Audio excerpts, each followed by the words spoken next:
दोस्तों, जैसा कि आप देख रहे हैं कि यूपीएसएससी ने नियमावली में शैक्षिक गुणांक को अब नहीं रखा है। ये बहुत बड़ी खबर है सुपर टेट वाले बच्चों के लिए।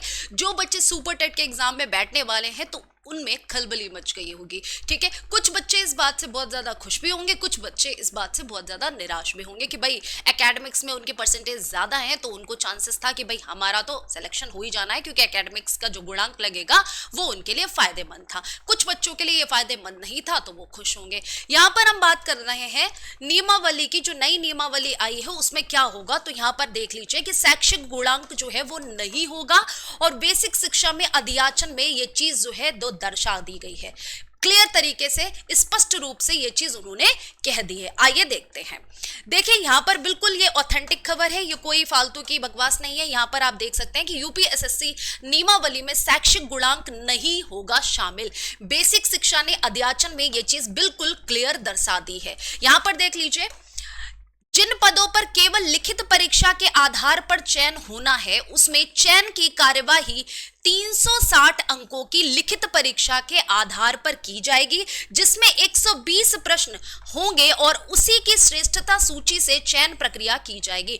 मतलब अब आपके एग्जाम में 120 प्रश्न आपके शामिल होंगे जो कि 360 नंबर के होंगे। इन 360 नंबरों में जिन बच्चों के नंबर ज्यादा होंगे उन्हीं का चयन होगा और कोई भी प्रक्रिया अपनाई नहीं जाएगी। सिर्फ ये इस चयन प्रक्रिया से आपका चयन होने वाला है। एकेडमिक्स का गुणांक जो है वो यहां पर काम करने वाला नहीं है, नहीं लगेगा।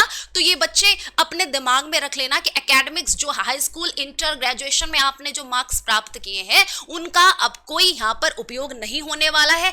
अब जो आप सुपर टेट की प्रिपरेशन करेंगे, जितनी अच्छी तरीके से, जितने मार्क्स अच्छे लाएंगे तभी आपका सिलेक्शन यहां पर हो पाएगा। ये देख लीजिए, इन्होंने ये बिल्कुल क्लियर कर दिया है कि 360 नंबरों की आपकी लिखित परीक्षा होगी। उनमें जितने अच्छे नंबर आप प्राप्त करेंगे आपका चयन उतना ही सहज और सरल हो जाएगा। ये देख लीजिए। साथ ही साथ इन्होंने शिक्षा निदेशालय को ओर से टीजीटी और पीजीटी के साथ संबद्ध प्राइमरी का भी अध्याचन भेजा गया है। संबद्ध प्राइमरी में सहायक अध्यापक के 897 पद रिक्त दर्शाए गए हैं, जिसकी चयन प्रक्रिया में शैक्षिक गुणांक का कहीं भी उल्लेख नहीं किया गया है।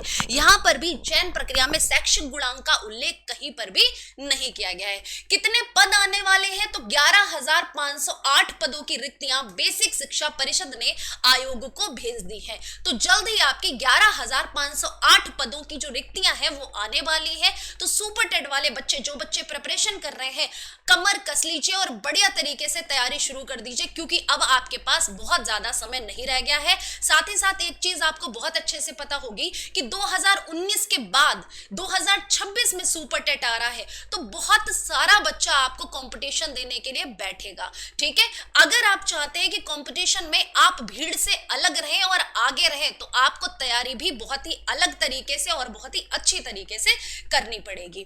ठीक है, यहां पर यह चीज बिल्कुल क्लियर है कि एकेडमिक्स का अब आपका कोई खेल नहीं रह गया है। सिर्फ आपका जो चयन प्रक्रिया है, जो चयन प्रक्रिया के आधार पर ही आपका चयन होना है, शैक्षणिक गुणांक कहीं नहीं लगने वाला है। साथ ही साथ आपके ये पद जो है बहुत जल्दी आपको देखने वाले हैं। तो यहां पर आप सभी से मेरा एक निवेदन है कि आप सभी क्या करें, इधर उधर मत भटके, कम समय में अच्छी जगह से अपनी तैयारी शुरू कर दें। सुकल्प एकेडमी पर आपकी फ्री में क्लासेस चलती हैं सुपर टेट के लिए, तो आप उन क्लासेस को जरूर से देखें। वहां पर आपको एग्जाम ओरिएंटेड कंटेंट जो है वो प्रोवाइड किया जा रहा है। धन्यवाद, जय हिंद। अगर अभी तक सब्सक्राइब नहीं किया है तो देरी किस बात की, जल्दी जाइए और सुकल्प एकेडमी को सब्सक्राइब कीजिए। जय हिंद बच्चों।